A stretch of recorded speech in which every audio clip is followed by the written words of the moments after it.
Good afternoon. Welcome to Pushpa Wood, a dear friend, a financial expert who has been a part of Indian Newsling journey for many, many years. Thank you. Pushpa Wood is visiting Auckland, and we thought of utilizing the opportunity to have a conversation with her on financial literacy, financial management, all of which are her professional vocation.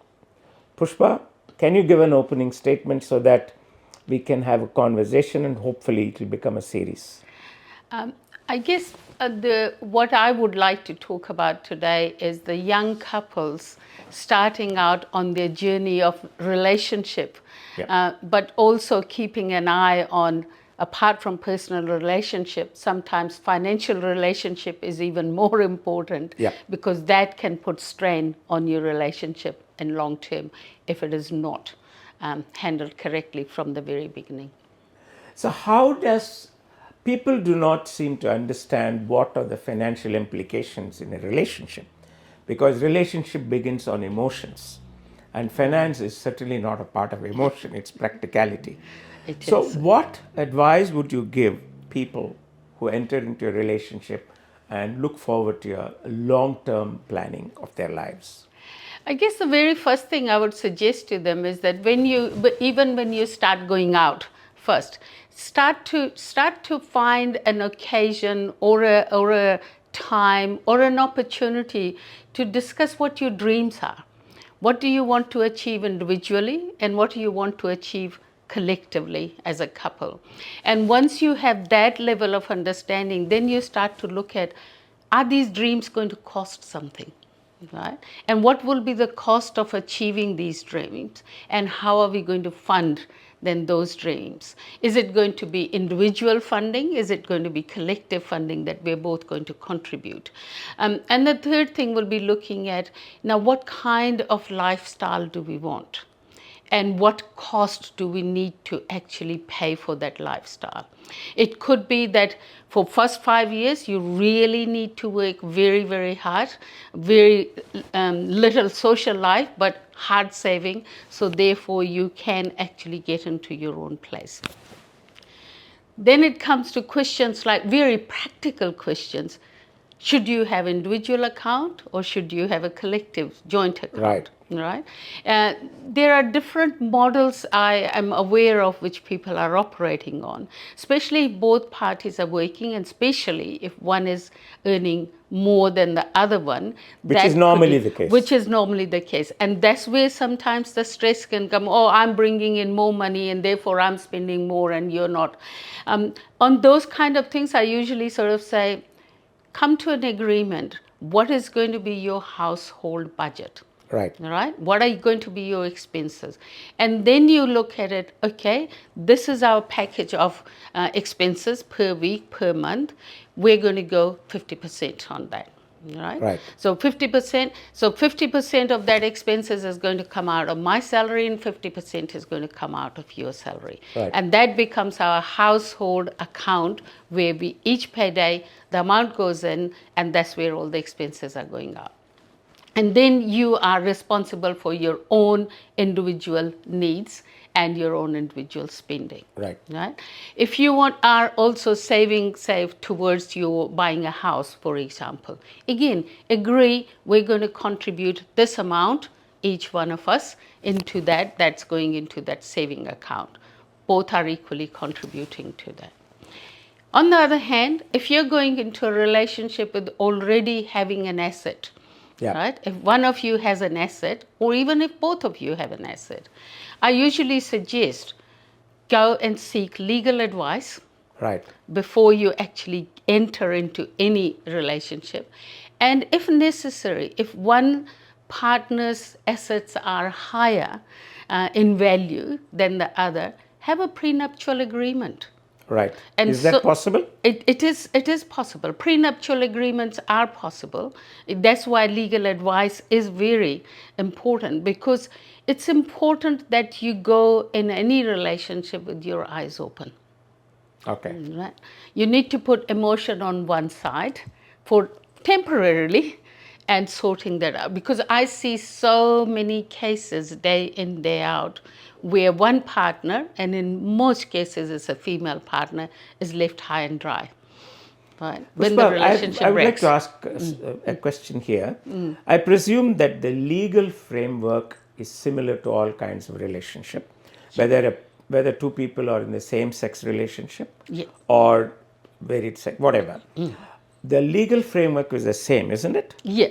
Yeah. So, from your experience, is there any possibility of greater friction when two men are in the same kind of relationship, or when two women, same sex relationship, has a greater stress factor when it comes to financial relationship?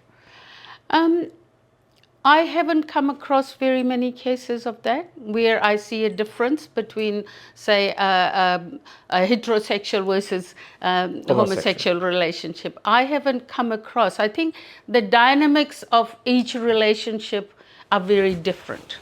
Right. Even within homosexual or within heterosexual, it very much comes down to the two individuals now going to start to operate as collective in a relationship, what value base they're bringing with them, and how they place money in their relationship. So if one is very much monetary geared up, that they like to live the high lifestyle, and they like to go out every, twice a week outside and want to mix and mingle, and the other person is very much into saving mentality and say, I want to secure the future first. I want to also have family, so therefore I want to make sure that there is a certain amount of security. Then there is going to be a friction because one wants to spend, the other one wants to save.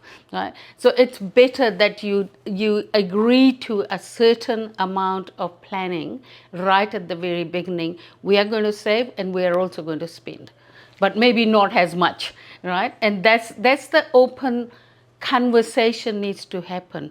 The more open conversation you have, the more you're likely to sort out at the very beginning. I had one case where when I was working with a friend of mine actually, and she was going into a relationship with a huge amount of property. And I said to her, have you had a prenuptial agreement? And she said to me, oh, no, no, no.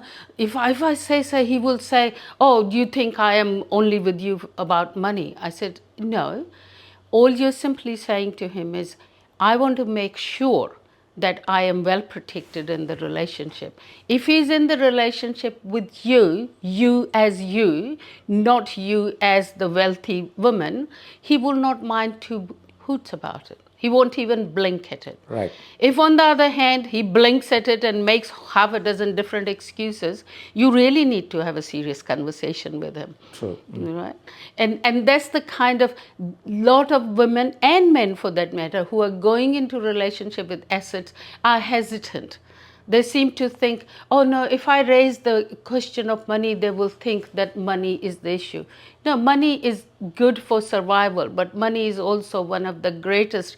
My favorite saying, my mother-in-law always used to say, money brings the best among people, but money also brings the worst among people. Right. So you have to plan for the worst possible scenario and then move backwards to a best possible scenario. So, what has been your experience, Pushpa, in dealing with people when it comes in relationships, whether it's same sex or whatever? To what extent is the financial issue a major relationship factor among people today? One, the society as a whole. Secondly, the Indian or South Asian community in particular. I think the finance it wasn't used to be as big issue when it was only one income families. Right. Because there was roles were set.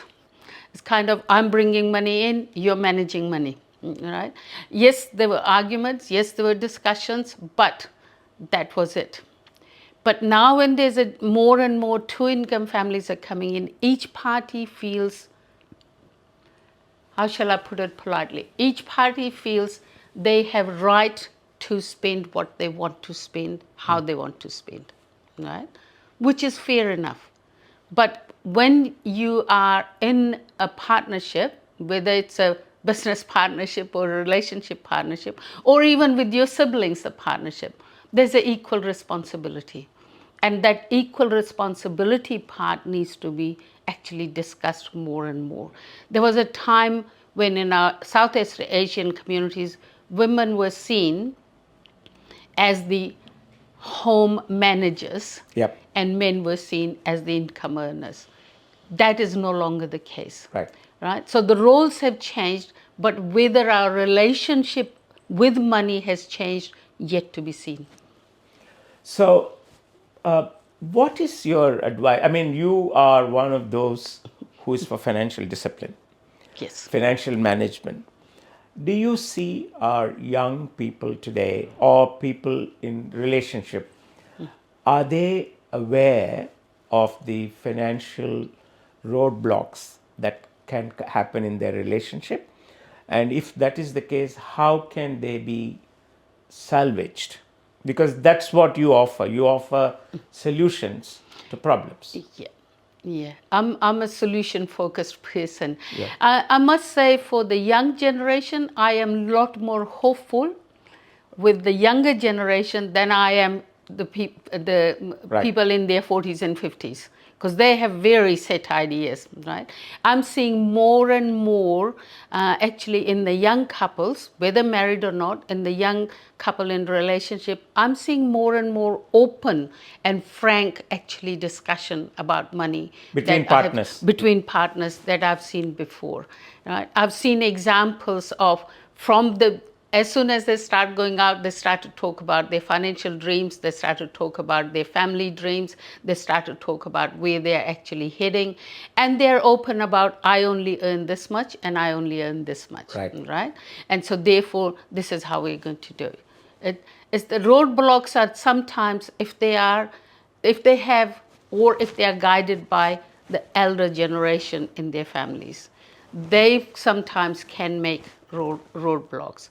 The second thing I think is quite interesting is coming up is that the young generation, and especially our research shows we're doing longitudinal study, that younger generation more and more thinking they will not be owning home in their retirement Okay. as their parents. So they're finding that the tendency to save up for home is less, but the tendency to go into entrepreneurship, into business, into other enterprising activities is more so. Okay. I think it's very interesting. We've come to the end of the podcast today.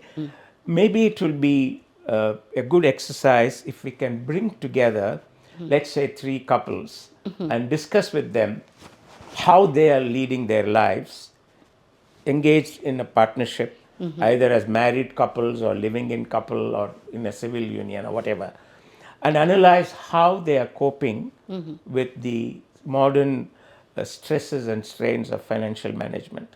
With that, Pushpa, I would like you to give a closing statement, and thank you very much for being with us this afternoon.